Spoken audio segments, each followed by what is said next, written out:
नमस्कार, कंज्यूमर अड्डा में आपका स्वागत है। आपके साथ मैं हूं विपिन भट्ट और आज हम बोलेंगे गैजेट की यारी आपकी बॉडी पर भारी। जी हां, ऐसा इसलिए क्योंकि एक रिसर्च के मुताबिक धीरे धीरे गैजेट्स के ज्यादा इस्तेमाल से हमारे शरीर के अंगों पर असर पड़ रहा है। अब इनमें परिवर्तन आना शुरू हो गया है। मसलन लगातार फोन को थामने से आपकी उंगलियों में एक मोड़ आना, मतलब भविष्य में हो सकता है कि हमारी उंगलियां मुड़ी हुई ही हों, क्योंकि हम इतना ज्यादा गैजेट का, आप देखिए ऐसे करके पकड़ते हैं ना फोन को, वैसा इस तरह की चीजें आपकी पीठ, कमर, हर तरह की चीज पे और तो और आपके जो सोचने समझने की शक्ति है, जो आपका दिमाग है, उस पर भी असर आ सकता है। एक बड़ी रिसर्च में सामने आया है, तो इस रिसर्च पर आज हम बातचीत करेंगे। इसके हाइलाइट्स पहले आपको बताएंगे और फिर हमारे जो खास मेहमान हैं आज के, उनसे हम जानेंगे कि आखिर जो गैजेट्स हैं जो हमारी लाइफ का हिस्सा बन चुके हैं, खासतौर पे मोबाइल या उस तरह के दूसरे इलेक्ट्रॉनिक गैजेट्स जिनके बिना अब हमारा काम बिल्कुल नहीं चलता है, क्या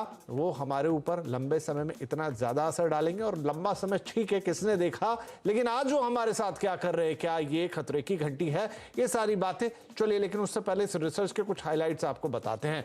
क्या कहती है ये रिसर्च, गैजेट क्या कर रहे हैं हमारे साथ? तो बॉडी पर किस तरह से भारी, रिसर्च में कुछ चौंका देने वाले खुलासे हुए हैं। मसलन क्या क्या भविष्य में बदल सकती है इंसान की बॉडी, यानी हमारी बॉडी लगातार जिस काम को करती है उसमें वैसे परिवर्तन आते रहते हैं। इंसानों की पीठ कुबड़ वाली हो जाएगी, यानी आप लगातार झुके रहते हैं ना, देखिए इस पोजीशन में हर कोई इंसान, आप देखिए फोन उठा के ऐसे रहता है, ये गर्दन ऐसी, पीठ नीचे। भविष्य में बुड़ जाएंगे आपके हाथ के पंजे, आप होल्ड करते हैं ना गैजेट को, मोबाइल को, इस तरीके से पंजे मुड़े हुए हो सकते हैं। इसके अलावा 90 डिग्री पर स्थिर हो सकती है कोहनी, क्योंकि हाथ तो हमेशा ऐसा रहता है जनाब फोन को थामे हुए। कई बार तो मुझे खुद को भी फील होता है कि आप ज्यादा देर तक फोन को ऐसा होल्ड कर लो तो यहाँ पे स्ट्रेन आता है। क्या ये सबके साथ होता है? पता नहीं। छोटा दिमाग और आंखों में डबल पलकें, ये थोड़ा सा ज्यादा डराने वाला पॉइंट है कि क्या दिमाग छोटे हो जाएंगे? डबल पलके, ये तो और ज्यादा चौंकाने वाला पॉइंट है। विश्वास नहीं होता ऐसी चीज पर, लेकिन ये रिसर्च है और ऐसा भी नहीं है, ये एक जानी मानी संस्थान से रिसर्च आ रही है। इस पे भी हम डिटेल आपको और देंगे, लेकिन हमारे एक्सपर्ट क्या कहते हैं वो भी एक बड़ी बात होगी। तो चलिए इस बड़ी दिलचस्प से बातचीत को हम शुरू करते हैं। हमने आज बुलाया है कार्यक्रम में सर गंगाराम हॉस्पिटल के ऑप्थेल्मोलॉजिस्ट डॉक्टर टिंकू बाली राजदान को, इंद्रप्रस्थ अपोलो हॉस्पिटल में सीनियर कंसल्टेंट ऑर्थोपेडिक्स डॉक्टर यश गुलाटी को और साइकोलॉजिस्ट डॉक्टर जयंती दत्ता को। तो चलिए बातचीत की शुरुआत करते हैं और सबसे पहले डॉक्टर यश आपके पास आते हैं।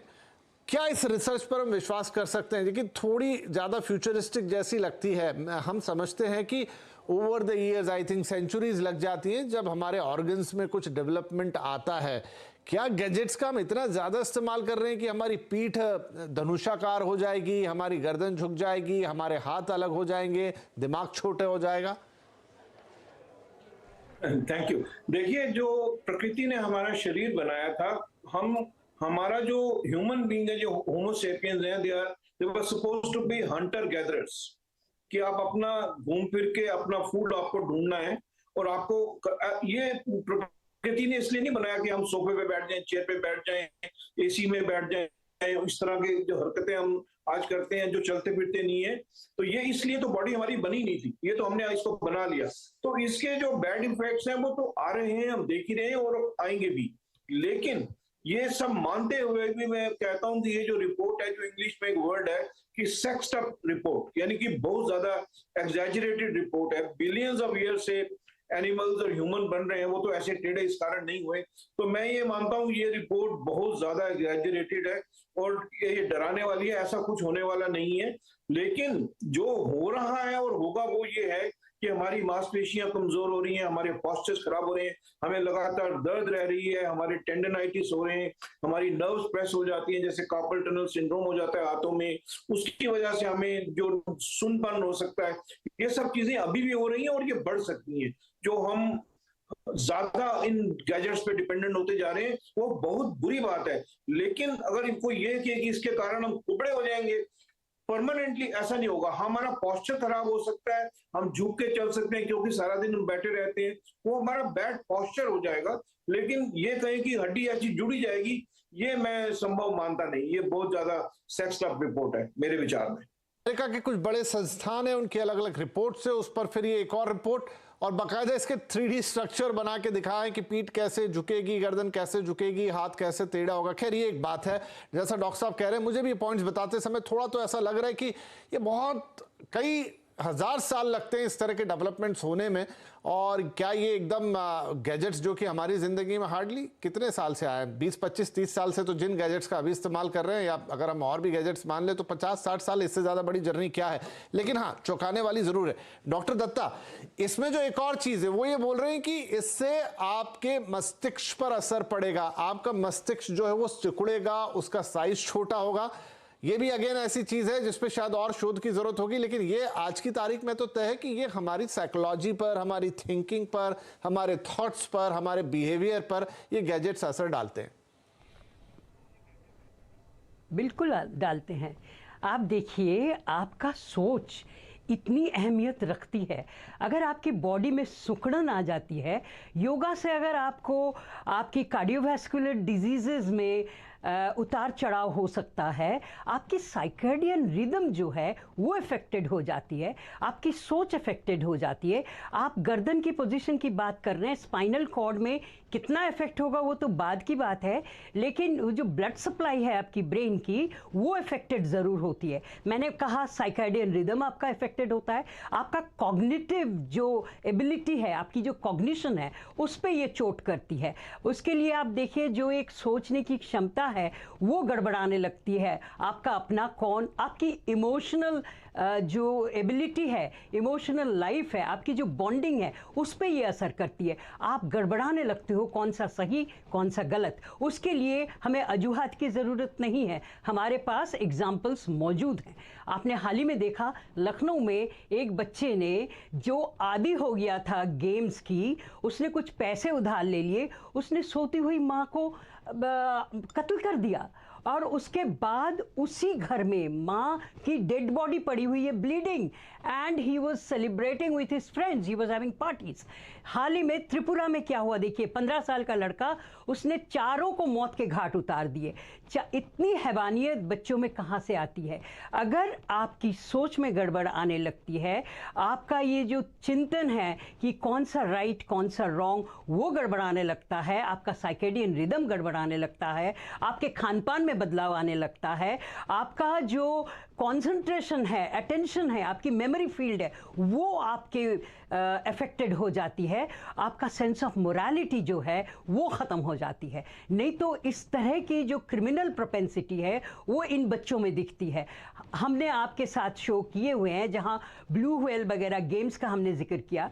अगर उस गेम्स के आदी हो जाते बच्चे तो अपने लिए ही खतरा बन जाते हैं, वो जानलेवा बन जाते हैं अपने लिए। जान के दुश्मन अगर सिर्फ वो दूसरे के लिए नहीं अपने लिए भी बन जाते हैं, ये बहुत बड़ी सोच की बात है। और मैं ये जो शोध करता है उनसे काफ़ी हद तक सहमत हूँ, क्योंकि ये तमाम चीज़ें आपकी दिनचर्या पे असर डालती है, आपका मेंटल हेल्थ पे असर डालता है। जब हमारे पास कोई सुइसाइडल केस आता है, हम उसे दवाइयाँ नहीं देते, हम उसके साथ एक रैपो बिल्डिंग करते हैं, उसके सोच के ज़रिए हम उसको कंट्रोल करने की कोशिश करते हैं, साइकोथेरेपी के जरिए क्राइसिस इंटरवेंशन देते हैं। ये तमाम चीज़ें विदाउट मेडिसिन होती है। और ये आप जो सुइसाइडल है उसको आप बोलोगे नहीं बेटा ये गलत बात है, ये नहीं करो, हम कभी नहीं बोलते अपनी थेरेपी सेशन में कि ये गलत है, क्योंकि उसका वो आदी है। नाउ टू डिमार्केट कि what is good for me, what is bad for others or what is bad for me, ये सोच अगर आपकी गड़बड़ आ जाए तो नेचुरली आपकी कॉग्निशन जो है, आपका सेंस ऑफ मोरालिटी जो है, आपकी सोशल बॉन्डिंग जो है, उस पर ये असर डाल जाती है। हाँ। तो naturally this is worst kind of poison which our youngsters are exposed to. Right, बिल्कुल सही। और ये देखिए, और शॉर्ट पढ़ाई में भी, हाँ बिल्कुल आप सही कह रही हैं, पढ़ाई में भी इम्पैक्ट होता। मैं आता हूँ और चीज़ों के लिए आपके पास डॉक्टर दत्ता। डॉक्टर टिंकू हमारे साथ जुड़ गए। तो डॉक्टर टिंकू, इसका जो फर्दर एक क्वेश्चन है वो मैं आपके पास लेके आता हूँ। रिसर्च ये कह रही है कि जो ब्रेन का साइज है, अब ये तो एक साइको एनालिसिस किया अभी डॉक्टर जयंती दत्ता ने कि उसके क्या इम्पैक्ट आ रहे हैं हमारी सोचने समझने की क्षमताओं पर, चीज़ों को देखने या उनको अंडरस्टैंड करने की क्षमताओं पर और उन पर रिएक्ट करने की क्षमताओं को। ये तो हाथों हाथ हमारे हाथ में आ गए, सामने दिख गए, लेकिन ये कह रहा है कि आपके ब्रेन की साइज छोटी होगी। क्यों? क्योंकि आप या तो एंटरटेन हो रहे हैं, आप अपनी ब्रेन को कोई एक्सरसाइज तो दे नहीं रहे, आप लगातार उसे एंटरटेन कर रहे हैं और वो भी बहुत ही लेथार्जिक तरीके से। तो हो सकता है भविष्य में आपका ब्रेन भी जो है वो सिकुड़े। डॉक्टर राजदानी, सवाल आपसे।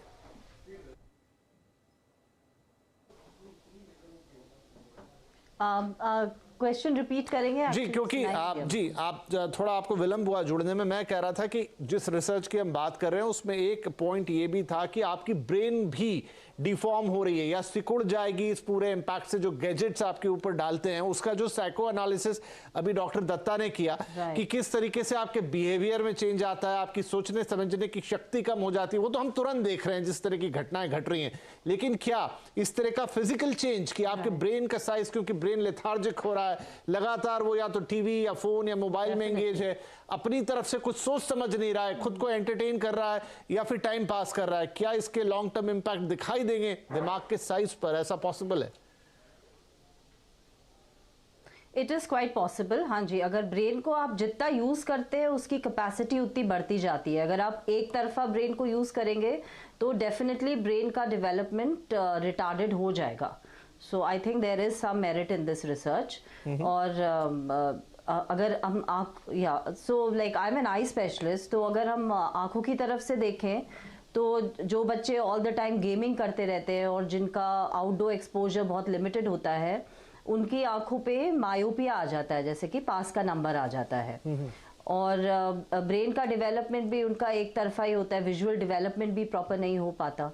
So I think yes, there is a lot of. तो डॉक्टर बाली, क्योंकि हाँ वो सवाल लेके मैं आपके पास आता, लेकिन आपने अभी जिक्र किया, अब वो आंखों के लिए भी रिसर्च क्या कहती है? अगेन वो मेरे लिए थोड़ा विश्वास करना मुश्किल है, लेकिन आप एज अ डॉक्टर बता सकती हैं कि क्या ये ऐसा कभी आज नहीं तो 400 साल बाद संभव होगा?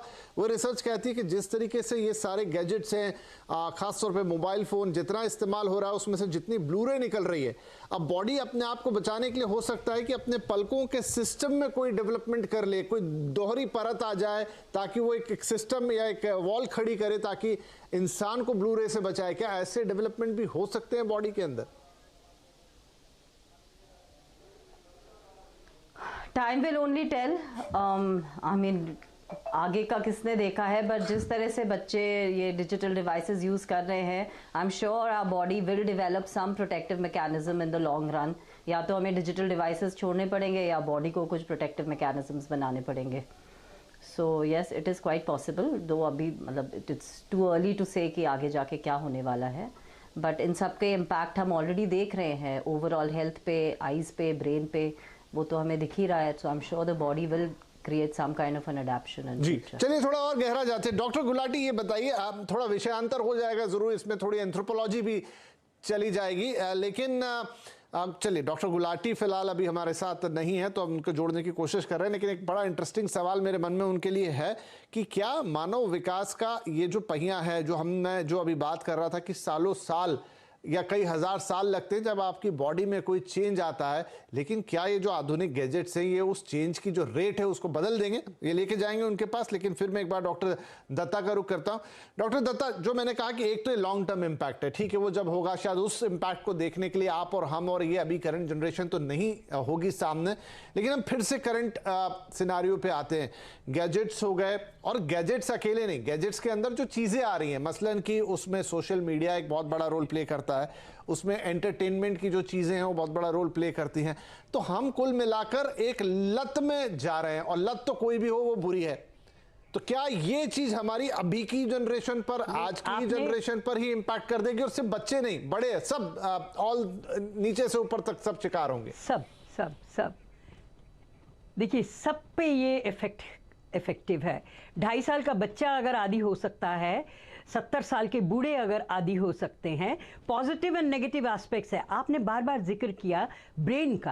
आप छोटी सी एक एग्जांपल लीजिए कि आपकी मेमोरी फील्ड जो है that's a part of your CNS, आपका सेंट्रल नर्वस सिस्टम का हिस्सा है। अगर आपकी मेमोरी पे ये चोट पहुंचाती है, आप देखते हैं एमनेसिया हो जाता है, लोग अपनी आइडेंटिटी भूल जाते हैं, और एपिलेप्टिक सीजर्स के जरिए भी आपको दिख जाता है कि how it can impact your behaviour. तो मेरे ख्याल से बहुत देर इंतज़ार करने की हमें ज़रूरत नहीं है, इसी जनरेशन के साथ हमें दिख जाएगा। जब हम ब्रेन की पूरी ईजी वगैरह करेंगे तो दिख जाएगा कि ब्रेन में कहाँ से सिकुड़न आ रही है। अगर ये मेमोरी फील्ड पे आपका ये असर डाल रही है तो obviously your CNS is affected, and when your CNS is affected obviously it's part of your brain functioning. तो ब्रेन अफेक्टेड होगा तो मेरे ख्याल से हमें बहुत देर इंतज़ार की ज़रूरत नहीं है। अगर हम ये शोध के ज़रिए रेडियोलॉजिकल एविडेंसेस ले कि हमारे ब्रेन में क्या क्या चेंजेस आ रही हैं तो हमें दिख जाएगा, क्योंकि आपका बिहेवियर जो है वो अक्सर ब्रेन पे चोट करता है। आपका सोच जो है it's a part of your central nervous system. तो वहाँ पे अगर आपका कॉर्टेक्स इन्वॉल्व हो जाता है तो ऑब्वियसली आपका ब्रेन जो है वो ये इम्पैक्टेड होगा ही, क्योंकि आप देखिए मैंने बोला साइकेडियन रिदम ये पीनियल ग्लैंड के थ्रू कंट्रोल होता है आपका, वो अगर अफेक्टेड हो जाता है तो so many parts of your brain are already affected। आपकी लर्निंग कैपेसिटी, आपकी मेमोरी, आपकी साइकेडियन रिदम, आपके ग्लैंड्स, आपके हार्मोन्स सारे अफेक्टेड हो रहे हैं, तो obviously your brain will be definitely impacted. I believe कि this is one of the very worst kind of phase we are going through, क्योंकि बच्चे के साथ अगर आपने फ़ोन नहीं दिया तो देखिए इसके मैंने बोला अभी पॉजिटिव एंड नेगेटिव एस्पेक्ट्स हैं। कोरोना के दौरान हम लोग अगर ये नहीं होता तो हम जुड़ नहीं पाते एक दूसरे से, लेकिन जो बच्चे आदी हो जाते हैं, जिनको लत लग जाती है, देखिए मैं स्टूडियोज में भी गई, मेरे पास कुछ प्रोफेशनल्स भी आए कि ma'am since you are here in the studio let me confess कि मैं ब्लू व्हेल का आदी था, लेकिन क्योंकि मेरा टाइमिंग ऐसा था कि 4 बजे उठ के मैं वो जो कॉल लेने की ज़रूरत थी वो नहीं कर पाया तो मैं बच गया। तो जब किसी को एडिक्शन हो जाती है किसी भी चीज़ की, चाहे वो ड्रग्स की हो, चाहे वो अल्कोहल की हो, चाहे वो गेम्स की हो, वो चीज़ें एक ही तरह से असर करती हैं आपकी व्यवहार पर, आपकी बॉन्डिंग के ऊपर, आपका जो सामाजिक रिश्ता है वो गड़बड़ाने लगता है। अब आप देखिए बच्चे हावी हो जाते टीचर्स के ऊपर, तो ये चीज़ें जो है ये एक बहुत गंभीर चिंता वाली बात है। नहीं बिल्कुल आप सही कह रही हैं डॉक्टर दत्ता, और ये मतलब हमारे लिए हम ड्रग्स को तो वैसा देख पाते हैं जैसा वो है, मानते हैं कि वो खतरनाक है और पूरा, लेकिन वो अवेयरनेस हमारे पास गैजेट्स को लेकर नहीं है, और वो ज़रूरी भी है। दिक्कत तो यही है कि वो हमारा एक ज़रूरी हिस्सा भी है जीवन का, लेकिन उनकी अतिशयोक्ति उतना ही हमें हार्म कर रही है। चलिए मुझे एक छोटा सा ब्रेक लेना होगा, लेकिन ब्रेक के बाद डॉक्टर गुलाटी आई थिंक जुड़ गए हैं। वो इंपॉर्टेंट सवाल कि क्या जो असर डालने का जो प्रक्रिया है, जो हमने देखा सालों साल कई हज़ार साल लग जाते थे वो चेंजेस आने में, क्या वो तेज तो नहीं हो गई इन नई चीज़ों के साथ? एक बड़ा इंटरेस्टिंग सवाल होगा, डॉक्टर गुलाटी से इसका जवाब लेंगे इस छोटे से ब्रेक के बाद।